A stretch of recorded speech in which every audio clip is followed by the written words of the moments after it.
So hello my dear students, welcome to back my YouTube channel official academy. In video आगे बढ़ने से पहले यदि आप कक्षा 7 के विज्ञान तथा गणित के पाठ्य पुस्तकों को सरलतापूर्वक समझना चाहते हैं तो इस चैनल को सब्सक्राइब अवश्य कर लीजिए। आज के इस नए लेक्चर के माध्यम से हम लोग कक्षा 7 के विज्ञान का अध्याय संख्या 15 और अध्याय नाम जीवों का शोषण को सीखने का प्रयास करेंगे। तो चलिए स्टार्ट करते हैं बिना किसी विलंब के। जैसा कि आप लोग इन वीडियो के माध्यम से देख पा रहे होंगे, अध्याय संख्या 15 और अध्याय नाम है जीवों में शोषण। इंग्लिश में कहेंगे इसको रेस्पिरेशन इन ऑर्गेनिज्म। हम सभी सांस लेते हैं और छोड़ते हैं। यदि हम सांस लेना और छोड़ना बंद कर दें तो क्या होगा, ये प्रश्न है। इस प्रश्न का उत्तर आप लोग कमेंट सेक्शन के माध्यम से मेरे तक इन्फॉर्मेशन को पहुंचा सकते हैं। क्रियाकलाप: अपना नाक और मुंह बंद करें और घड़ी के देखने के बाद कहें आप कितनी देर तक सांस रोक सकते हैं। इस दौरान आपने क्या अनुभव किया। इस तरह हम देखते हैं कि लंबी अवधि तक सांस नहीं रोका जा सकता है। क्या आपको मालूम है कि एक सामान्य व्यक्ति प्रति मिनट कितनी बार सांस लेता है। करके देखते हैं। यदि आप लोग को ऊपर से लेकर यहाँ तक में केवल कि तमाम प्रश्नों का उत्तर ज्ञात नहीं है तो हम लोग आज के इस नए सेक्शन के माध्यम से सीखेंगे। साथ ही साथ आप इसको केवल कि गूगल पे सर्च करके तमाम प्रश्नों का उत्तर को ज्ञात कर सकते हैं। अब वही एक केवल की तालिका दिया है, टेबल, जिसको क्रियाकलाप करना, छात्र का नाम लिखना, उसके बाद प्रति मिनट में लिए गए सांसों की संख्या लिखना। कब क्लासरूम के बाहर जाए, लंच के टाइम या किसी अदर के टाइम पे, तो उस टाइम आप लोग इस एक्टिविटी को, इस क्रियाकलाप को कर सकते हैं। ठीक है, इस क्रियाकलाप को आप लोग कर सकते हैं।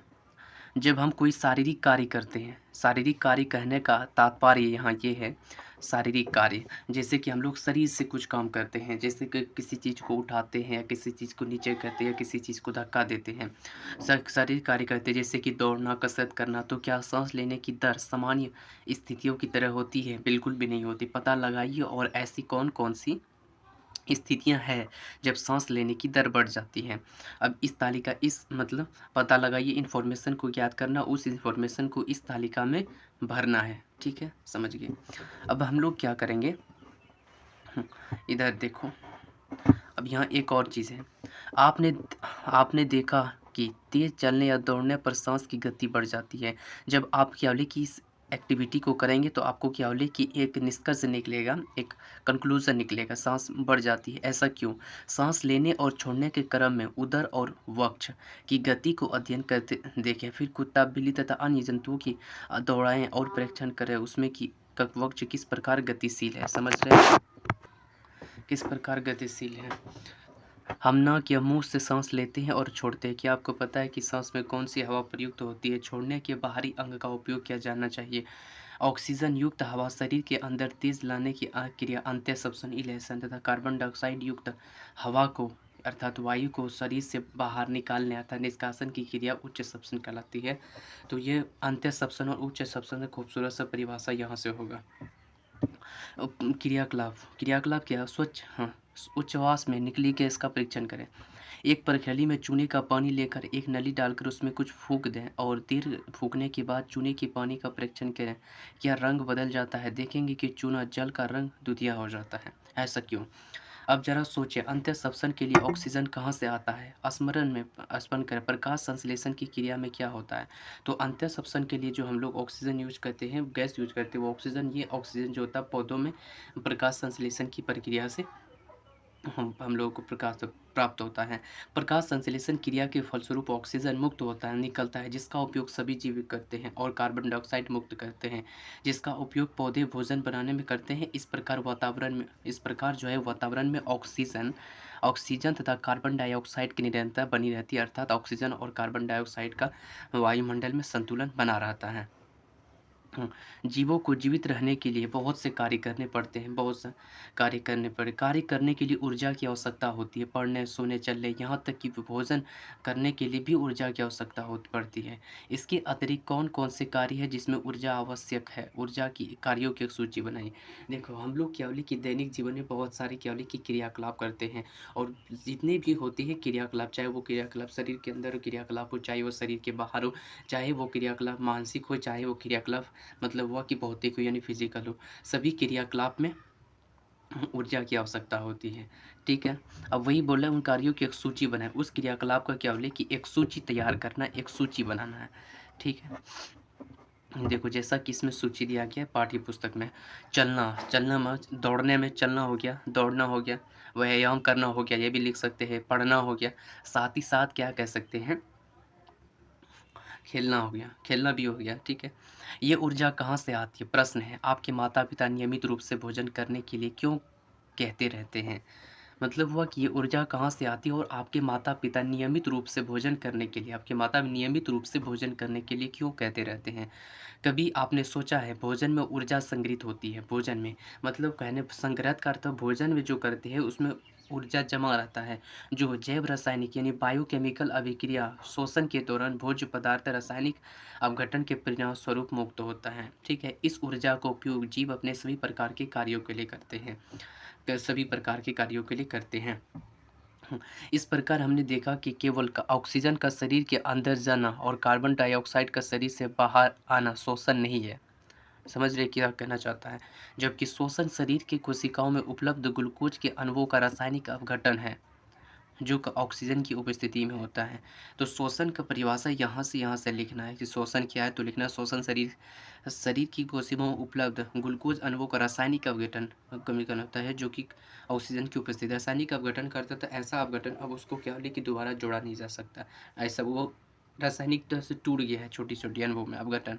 ग्लूकोज अणुओं के अपघटन के फलस्वरूप कार्बन डाइऑक्साइड और जल प्राप्त होता है। जब ग्लूकोज के अणु क्या बोले कि टूटता है, तो टूटने के बाद हम लोगों को क्या बोले कि कार्बन डाइऑक्साइड और जल होता है। जल का हमारे शरीर के माध्यम से निकल दिया जाता है और कार्बन डाइऑक्साइड जो होता है वो छोड़ दिए जाते हैं श्वास नली के माध्यम से तथा ऊर्जा मुक्त होती है। इस ऊर्जा का उपयोग अपने जीवन कार्य मतलब अपने जीवन के दैनिक कार्यों के लिए करते हैं, उपयोग करते हैं। आइए अब श्वसन का अंत श्वसन उच्च श्वसन कुछ शब्द है। हम लोग क्या किया ब्रीदिंग और हमें दोगे यानी अंत ब्रीदिंग का अर्थ हो कि अंत श्वसन और उच्च श्वसन को ब्रीदिंग कहते हैं, ठीक है?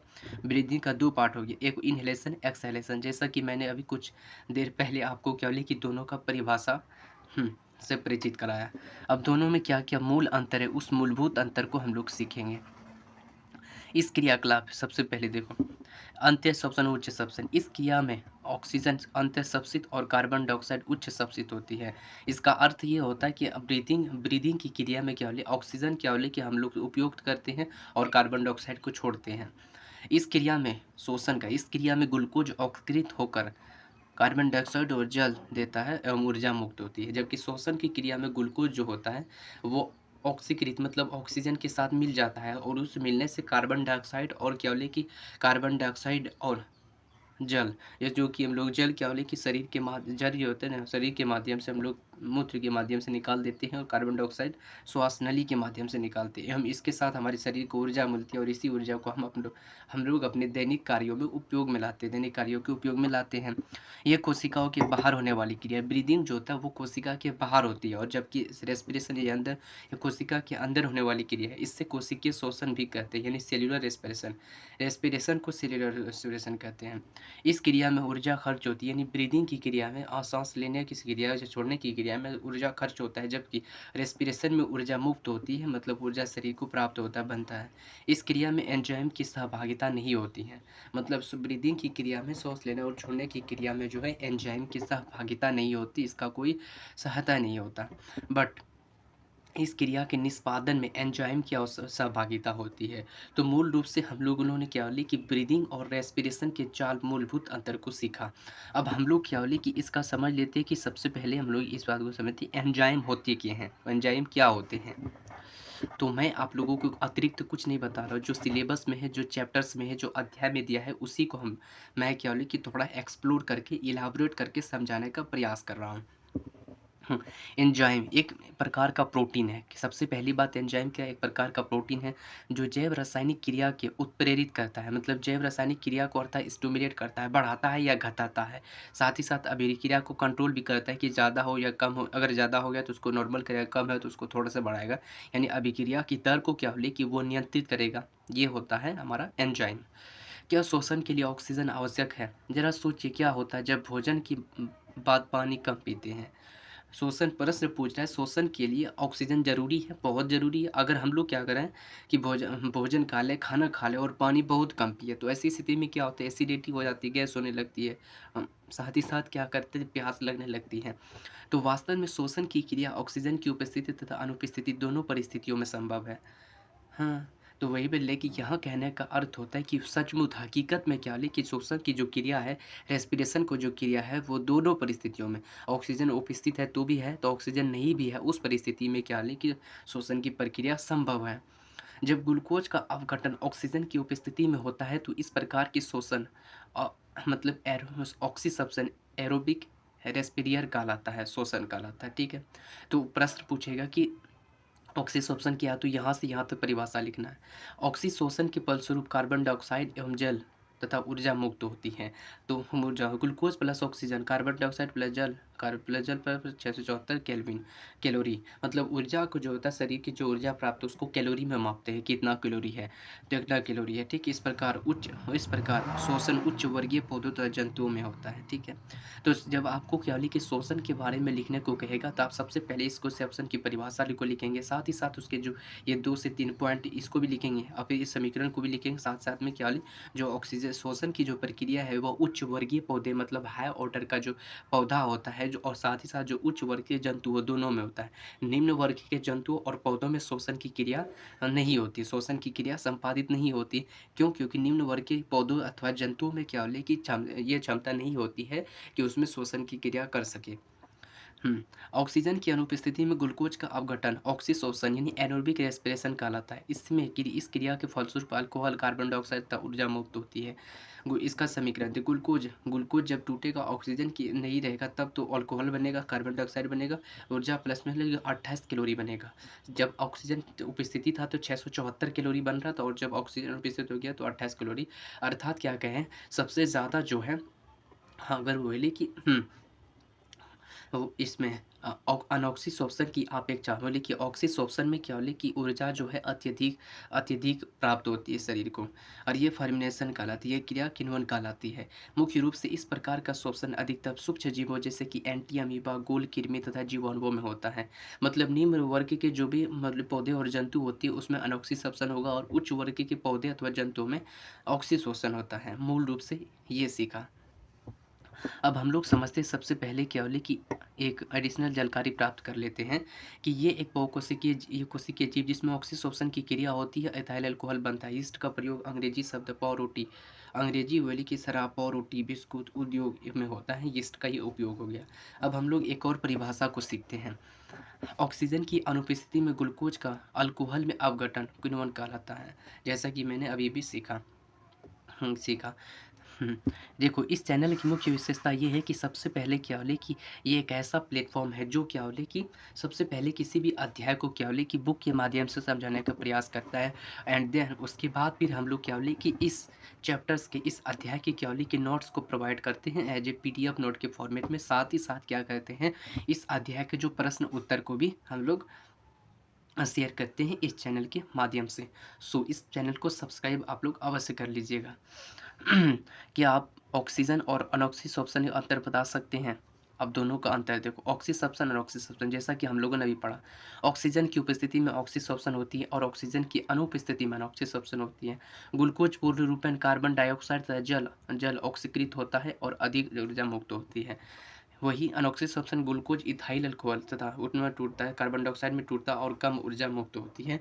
तो ये क्या बोले कि ऑक्सीशोषण और अनऑक्सीशोषण में मूलभूत 2 अंतर था।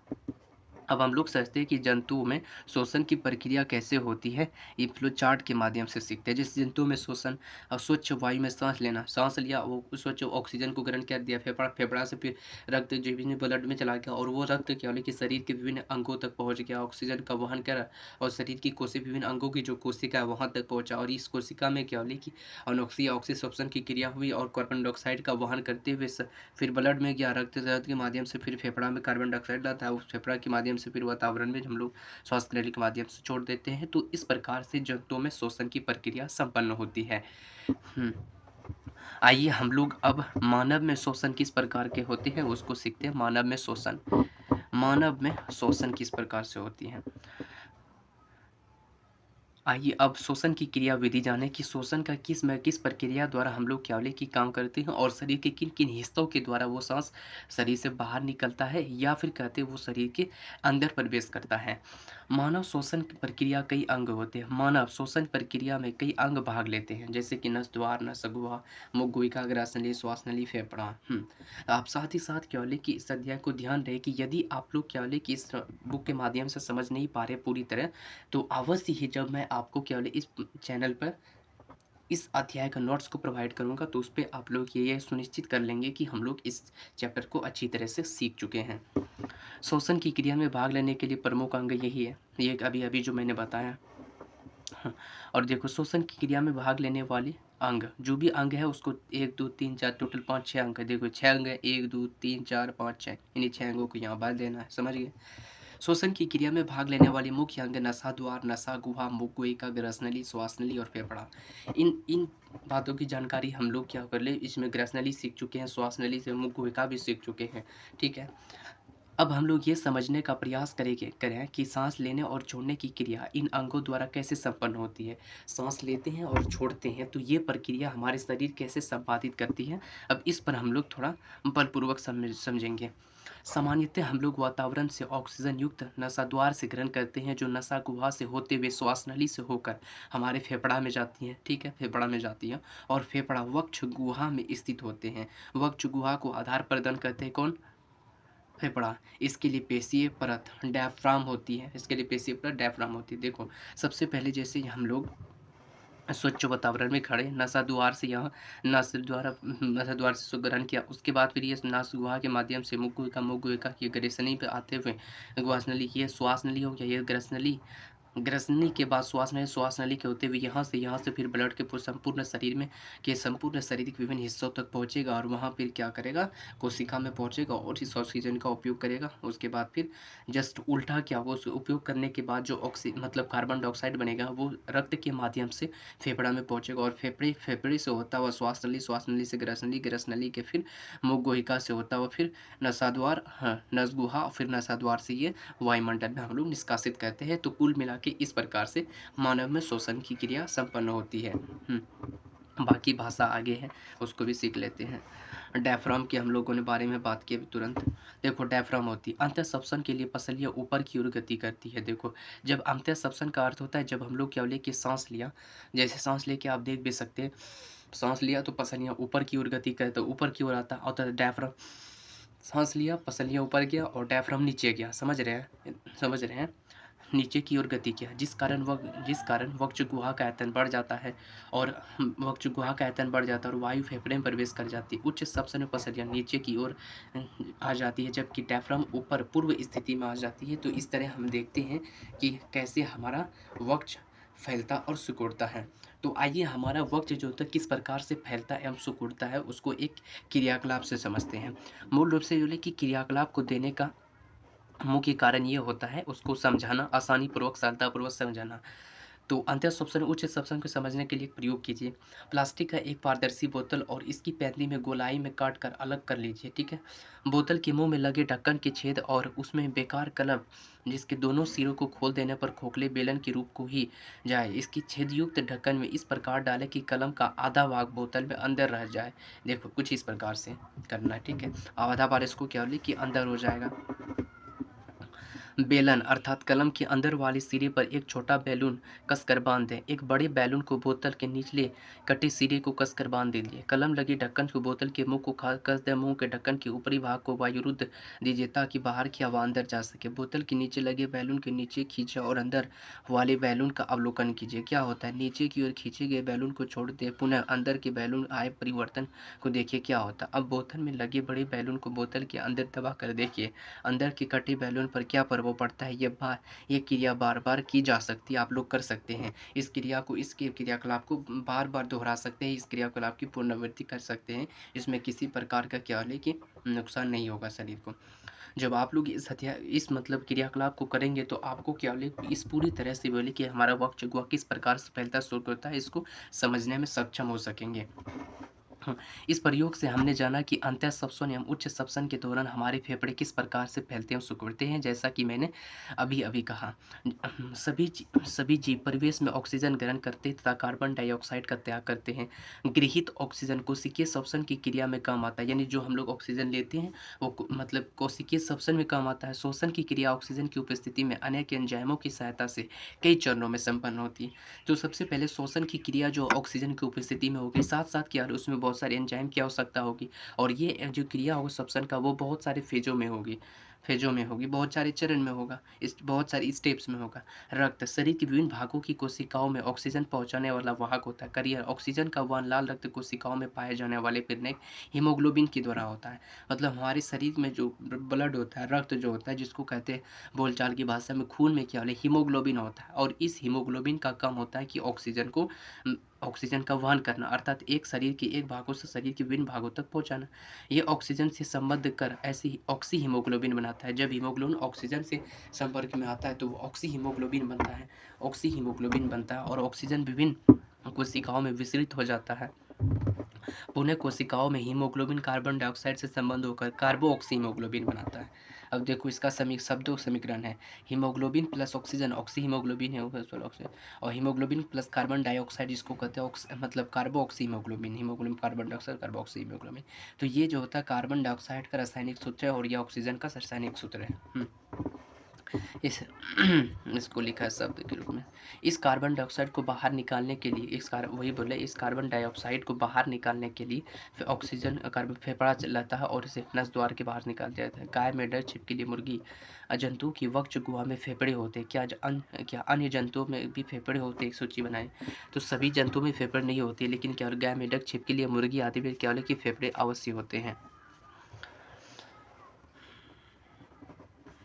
अब हम लोग क्या करते हैं, अन्य जंतुओं में शोषण किस प्रकार से होता है। अभी हम लोगों ने सीखा कि मानव में शोषण की प्रक्रिया किस प्रकार से संपन्न होती है। अब हम लोग क्या सीखेंगे कि अन्य मतलब मानव के अतिरिक्त जितने भी जीव है, उस जीव या जंतु, उसमें शोषण की प्रक्रिया किस प्रकार से संपन्न होती है उसको सीखते हैं। सभी जंतुओं में शोषण की क्रिया होती है। सबसे पहले इस बात को समझो कि जितने भी जीव है सब जीव में शोषण की क्रिया हो गई, सब जीव सांस लेते हैं, ठीक है, परंतु उसमें शोषण के अंग भिन्न भिन्न होते हैं। सभी जीव हम लोग जानते हैं कि सभी जीव क्या होती है कि शोषण की क्रिया लगती है, लेकिन सभी जीवों में शोषण अंग भिन्न। हम लोगों में नसा द्वार होता है, फेफड़ा होता है, जैसे कि मछली में फेफड़ा नहीं होता है। जैसे कि चारा हो गया, जिसको हम लोग बोलचाल की भाषा में चारा कहते हैं, जिसको हम शब्द में केचुआ कहते हैं, उसमें नहीं होता फेफड़ा। तो वो किस प्रकार से कहते हैं, जैसे कि अमीबा और पैरामीशियम गैसों का आदान प्रदान शरीर की सतह से विसरण द्वारा होता है, जबकि बहुकोशिकीय जंतु जैसे कि कहते हैं बहुकोशिकीय जंतु जैसे कि मनुष्य हो गया, गाय, भैंस, बकरी, आदान प्रदान त्वचा के द्वारा होता है, जैसे केचुआ। इसे कैटनस यानी त्वचीय श्वसन कहते हैं। जब श्वसन त्वचा के माध्यम से होगा तो उसको त्वचीय श्वसन होते हैं। वास्तव में क्या होले कि हमारी त्वचा में क्या होले कि त्वचा के जो बाल होते हैं, जो रोम होते हैं, उसमें क्या होले कि सूक्ष्म छिद्र होते हैं। उस छिद्र के माध्यम से हम सांस लेने का कार्य करते हैं, लगभग होता है।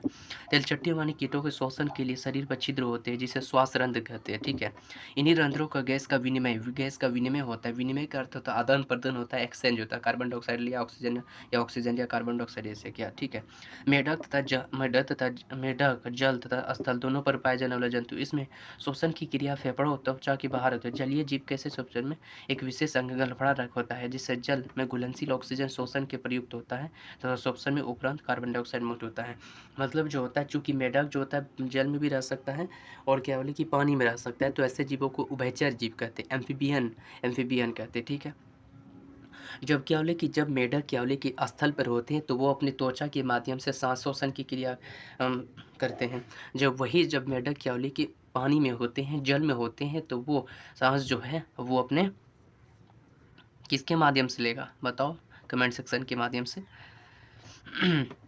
और वही बात करेंगे अब मछली में क्या होली कि सबसे पहले समझो कि जल में ऑक्सीजन घुलनशील होता है, और इसी घुलनशील ऑक्सीजन को ग्रहण करने के लिए मछलियों में एक विशेष प्रकार का श्वसन अंग होता है, जिसको हम लोग गिल कहते हैं। गिल में ये क्षमता होती है कि ऑक्सीजन में जल में घुलित ऑक्सीजन का उसका उपयोग कर सके, ठीक है। ऐसे अब बात करते हैं कि पौधों में शोषण, जंतुओं में शोषण सीख गया। अब बोले कि पौधों में शोषण किस प्रकार से होता है। जंतुओं में शोषण तो हम लोग सीख के लिए ना, अब पौधों में शोषण किस प्रकार से होते हैं, आइए उसको भी सीखते हैं। पर आपने बुजुर्गों से सुना होगा कि रात्रि में वृक्ष के नीचे नहीं सोना चाहिए या सूर्यास्त के बाद वृक्षों के नीचे नहीं खेलना चाहिए। क्या आपने जानने का प्रयास किया कि क्यों मना करते हैं? क्या आपने दिन और रात्रि में वृक्षों के नीचे वातावरण का अनुभव किया है? क्या पौधे की जंतुओं की तरह सांस लेते हैं? जंतुओं की तरह पौधे भी सांस लेते हम छोड़ते हैं। पौधों में श्वसन की क्रिया क्यों होती है? क्योंकि उन्हें भी केवल जीवित रहने के लिए विभिन्न प्रकार की जैविक क्रियाएँ करनी पड़ती हैं। जैविक क्रिया करने का था साँस लेना, छोड़ना, पचाना, छोड़ना, उसके बाद फिर भोजन का निर्माण करना। इन क्रियाओं के लिए, इन सब जो क्रिया होती है, जैविक क्रिया होती है, इन क्रियाओं में के लिए इन क्रियाओं के लिए क्या होती है? इन क्रियाओं के लिए ऊर्जा की आवश्यकता होती है। पौधे मुख्यतः कौन-कौन सी जैविक क्रियाएँ करती है? समझिए, प्रश्न है कि पौधे मुख्यतः कौन-कौन सी जैविक क्रियाएँ करती है? पौधों में साँस लेने एवं छोड़ने के लिए जंतुओं की तरह एक अंग नहीं होते, बल्कि पत्तियों में पाए जाने वाला रंध्र, जो सूक्ष्म छिद्र होते हैं, जिसे रंध्र कहते हैं, ऑक्सीजन तथा कार्बन डाइऑक्साइड के गैसों का विनिमय होता है। मतलब जिस प्रकार से पौधों हो, जिस प्रकार से मनुष्य में और मेढक में, मछली में, अन्य प्राणियों में, जंतुओं में एक विशेष साँस लेने के लिए एक विशेष प्रकार का अंग था, अंग प्रणाली था। उस प्रकार से क्या है कि पौधों में एक विशेष प्रकार की अंग प्रणाली नहीं होती है। अब प्रश्न उठता है कि अगर ये विशेष प्रणाली नहीं होती है, तो ये पौधे क्या होले कि अपना श्वसन की क्रिया कैसे करती है? तो वो जो होता है पत्तियों, पौधों की पत्तियों में क्या होले कि सूक्ष्म छिद्र होता है, जिसको स्टोमाटा कहते हैं। इसी स्टोमाटा के माध्यम से पौधे वायुमंडलीय कार्बन डाइऑक्साइड को यूज़ करते हैं और ऑक्सीजन को क्या होले कि वायुमंडल में निष्कासित करते हैं। पौधों में प्रकाश संश्लेषण की क्रिया होती है, इसमें कार्बन डाइऑक्साइड का प्रयुक्त होता है, ऑक्सीजन बाहर मुक्त हो जाती है। मुक्त हो जाती है। दिन में कार्बन डाइऑक्साइड तथा ऑक्सीजन का अनुपात संतुलित रहता है। श्वसन की क्रिया प्रत्येक क्षण जंतुओं और पौधों में होती रहती है। ठीक है। क्या आपको मालूम है कि पौधे श्वसन की क्रिया में गैस का उपयोग किस प्रकार, कौन-कौन सी गैस क्यों मुक्त होती हैं? रात्रि में जब प्रकाश संश्लेषण की क्रिया नहीं होती तो ऑक्सीजन की मात्रा वातावरण में कम हो जाती तथा कार्बन डाइऑक्साइड का उपयोग नहीं होने से इसकी मात्रा बढ़ जाती है, जिस कारण वृक्षों के नीचे सांस लेने में कठिनाई होती है और गर्मी लगती है। और यही मूलभूत वो कारण था जिसके कारण क्या है कि बड़े बुजुर्गों क्या है कि सूर्य उदय के बाद, सूर्य उदय मतलब सूर्यास्त के बाद या कि रात के समय वृक्षों के नीचे क्या है कि सोने या फिर खड़े रहने की परमिशन नहीं देते हैं।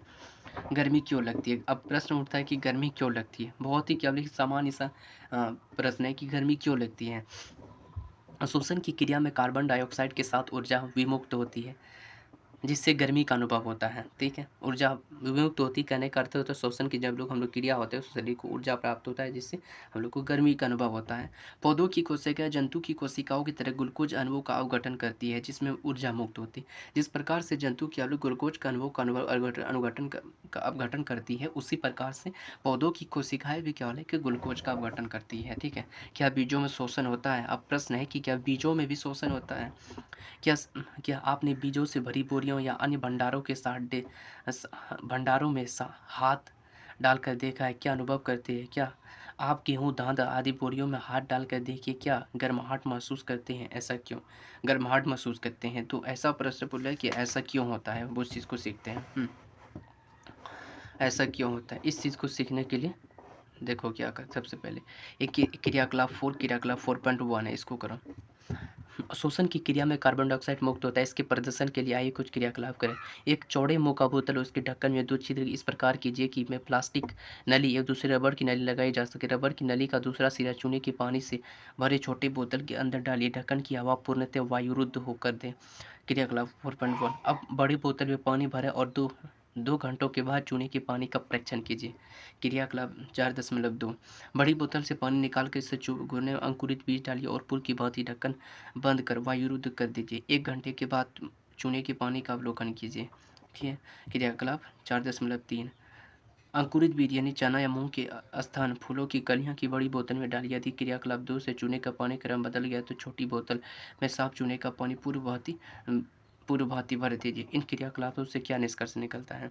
जब आप लोग इस क्रियाकलाप को करोगे, आपको बहुत तरह के निष्कर्ष मिलेंगे। साथ ही साथ क्या आपको क्या बोले इस तमाम बातों की जो मैंने अभी क्या बोले कि कुछ देर पहले प्रश्न किया था, गर्माहट क्यों महसूस होती है, उसकी उत्तर आप लोग प्राप्त कर सकेंगे।